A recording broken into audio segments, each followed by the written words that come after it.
We had been together almost 4 years, and in the beginning everything felt so natural.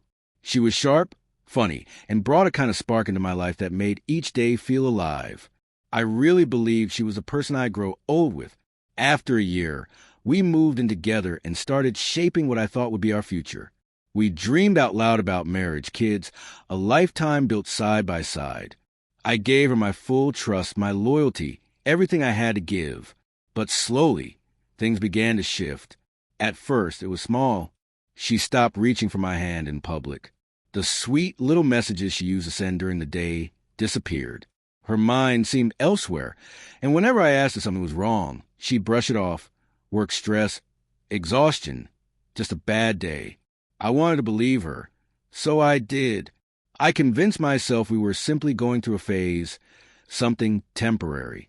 Then one night, I overheard her whispering on the phone in the bathroom. She had never done that before. My gut twisted, but I tried to tell myself I was overthinking. Soon, though, the signs were impossible to ignore. She was going out more often, saying it was with co-workers. She grew colder, more distant, like I was living with someone I didn't recognize. One evening, she left her phone on the counter while she showered. A notification appeared, and my world stopped. Last night was incredible. I can't stop thinking about it. My hands trembled as I unlocked her phone and opened the messages.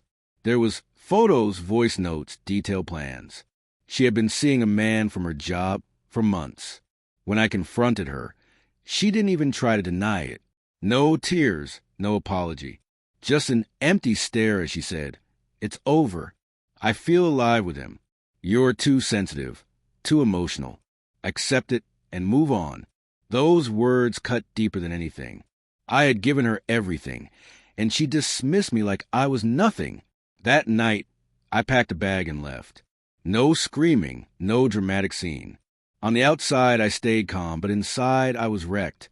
For weeks, I stayed with a friend, trying to piece my life back together. At first, all I wanted was peace. Revenge wasn't even on my mind. Then, unexpectedly, her best friend Rachel reached out. She had heard what happened and wanted to check on me.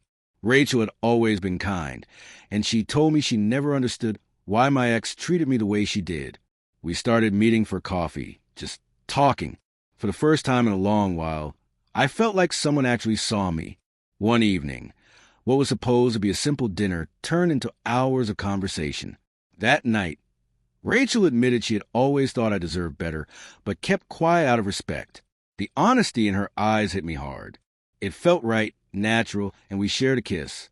Not out of spite, but because for once, I felt valued. As time went on, our connection grew deeper. It wasn't forced.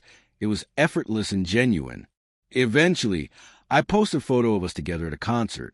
I didn't think much of it until my ex started blowing up my phone, calling me nonstop, shouting that I betrayed her, that Rachel had been her closest friend. I didn't argue.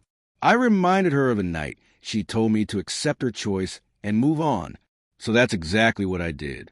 She tried twisting the story to make me the villain, but people saw through it. They knew I had fought for our relationship long after she gave up. Even Rachel chose to end that friendship once and for all.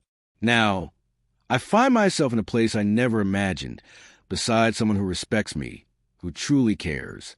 I never planned for it, but sometimes heartbreak leads you exactly where you're meant to be. I didn't go looking for revenge. I just stopped accepting less than I deserved. And in doing that, I found peace.